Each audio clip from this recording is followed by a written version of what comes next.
Sobat Diet Kalori, bertemu kembali dengan saya Erwin Eka, founder dari dietkalori.co.id. Di video kali ini saya akan membahas tentang pentingnya proses memasak ya, yang harus kita perhatikan dari setiap makanan yang kita makan. Jadi kita sangat memperhatikan jenis makanan yang kita makan, apakah dia mengandung lemak yang tinggi, apakah dia mengandung protein yang tinggi, mengandung sayuran, vitamin, karbohidrat, protein dan sebagainya. Kita sering memperhatikan hal tersebut ya. Wah, ini sumber protein nih, ini sumber karbohidrat yang baik untuk tubuh, ini sumber lemak yang baik yang bisa membantu kinerja jantung dan sebagainya. Makanan ini mengandung banyak sekali vitamin bermanfaat untuk tubuh kita. Namun yang sering kali kita kurang perhatikan itu adalah berkaitan dengan proses pemasakan atau proses sampai makanan tersebut ada atau hidangan tersebut ada di depan mata Anda yang sering kali tidak kita perhatikan. Padahal hal ini sangat penting. Kenapa hal itu penting? Mari kita simak video ini sampai dengan selesai. Jadi proses memasak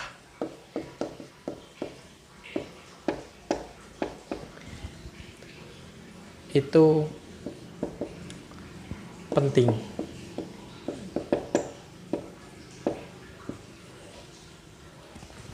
Nah, kita ambil contoh ya tentang bahwasanya proses memasak itu penting.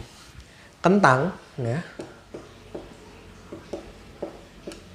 itu per 100 gram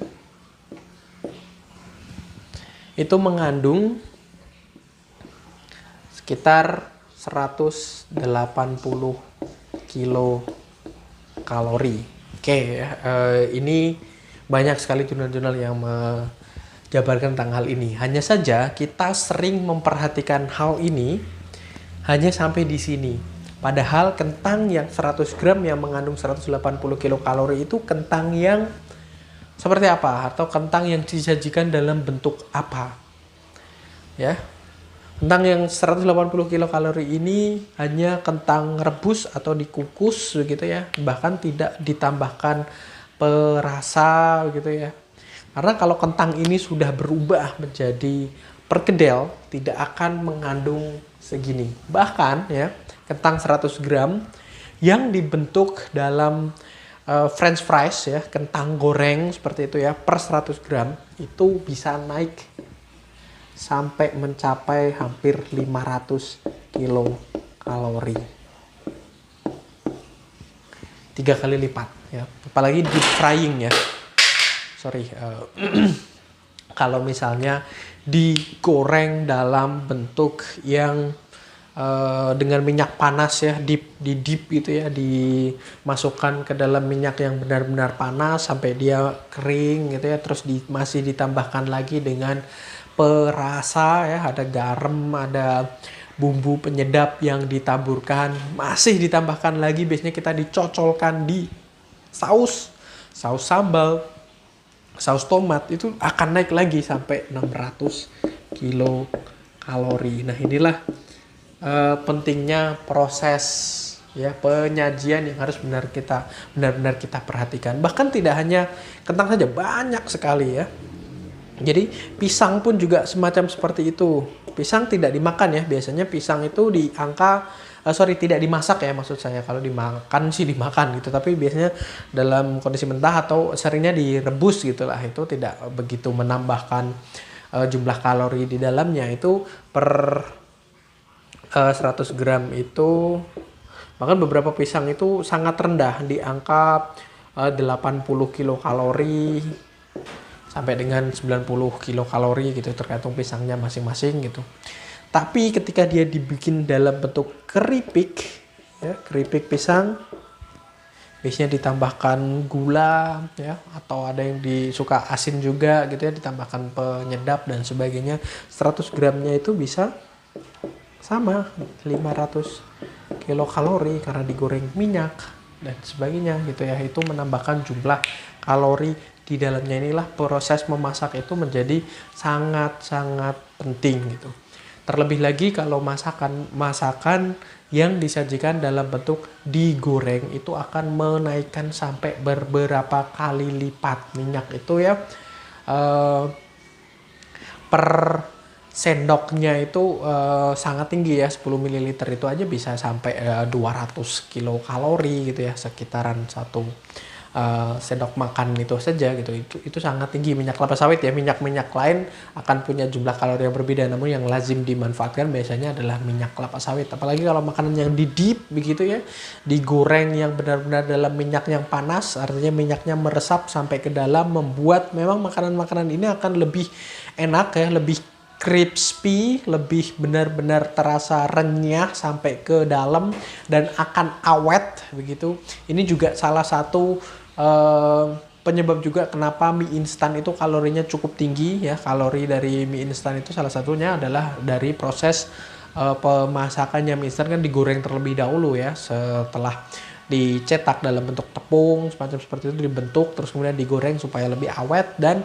konsekuensinya adalah kalorinya tinggi. Ditambah lagi mie instan juga kadang ditambahkan, bukan kadang sih, hampir semua mie instan menambahkan minyak sayur, minyak bawang, minyak apapun lah, itu juga menambah jumlah kalori yang ada di dalam masakan tersebut seperti itu. Terus kemudian proses memasak ini juga benar-benar diperhatikan begitu, karena kita sering menganggap ini ya, paling sering itu adalah ketika kita menyajikan suatu bahan makanan, seperti saya bilang di awal tadi ya, kita memperhatikan protein di dalamnya, kita memperhatikan lemak di dalamnya, kita juga sering memperhatikan atau tanpa harus belajar lebih jauh, kita dari kecil sudah dipelajari bahwasanya ini adalah jenis karbohidrat, ini adalah jenis dari protein, ini adalah jenis dari kandungan lemak dan sebagainya. Nah, ada beberapa yang notabene memang misalnya sumber protein, tapi sekali lagi ya,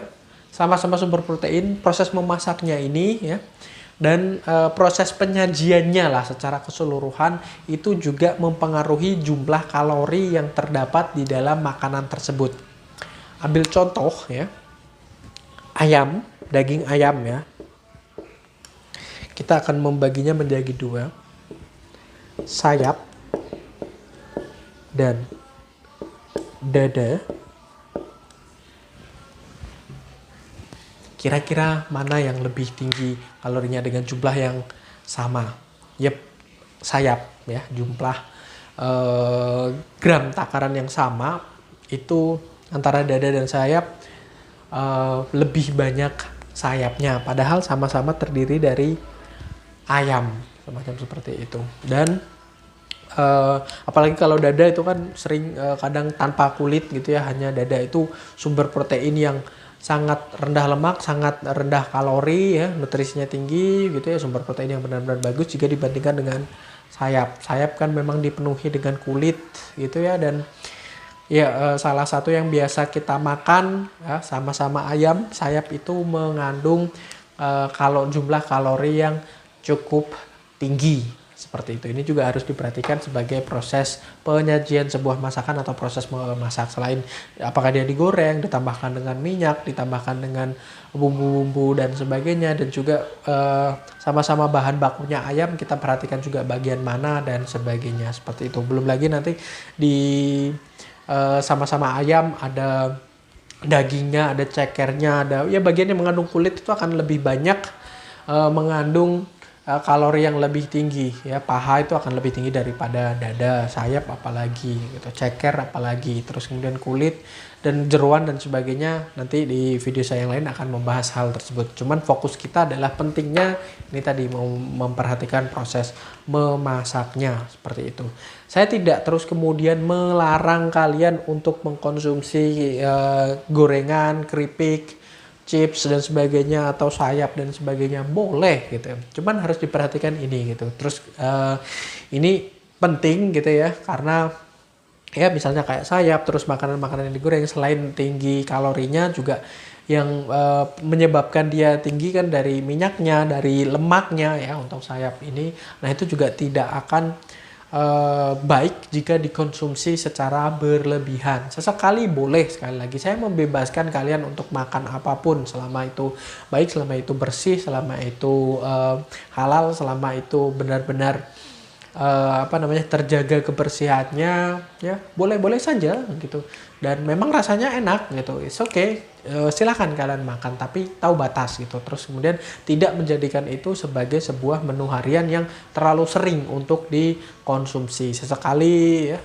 sehari dalam 1 minggu menjadwalkan untuk menu makanan tertentu itu boleh, harus didominasi. Persentasenya berapa? Sebisa mungkin 80-20 ya, 80 untuk yang memang bergizi tinggi, bernutrisi tinggi, kaya akan serat ya, misalnya dari bahan proses memasaknya juga diperhatikan, kentang ya yang dikukus, mashed potato misalnya, atau ya kentang gitu ya, bukan yang dalam bentuk keripik atau yang dalam bentuk perkedel begitu ya. Keripik perkedel jadi yang porsi 20% ya, yang 80 kentangnya yang dalam bentuk sajian dikukus, direbus ya. Pisang juga seperti itu, dikonsumsi secara langsung jika dibandingkan dengan keripik gitu. Toh juga ketika kita mengkonsumsi itu terus juga biasanya langsung, misalnya kayak keripik gitu ya, terlalu banyak itu impactnya bisa langsung kita rasakan kok. Biasanya radang dan sebagainya, nggak enak di mulut, atau pencernaan kita jadi bermasalah dan sebagainya jika dibandingkan dengan direbus, dikukus, atau yang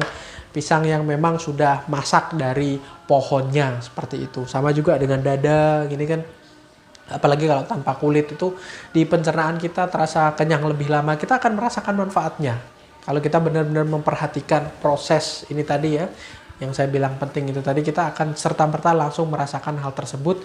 Ada impactnya, ada efeknya bagi tubuh kita. Seperti itu ya, mudah-mudahan bermanfaat. Jangan lupa like, comment, and share. Terus subscribe juga bagi yang belum subscribe. Dan follow sosial media kami yang ada di bawah ini ya. Ada podcast di Spotify, ada Instagram juga, dietkalori.co.id, dan Facebook fanpage. Silahkan Anda like.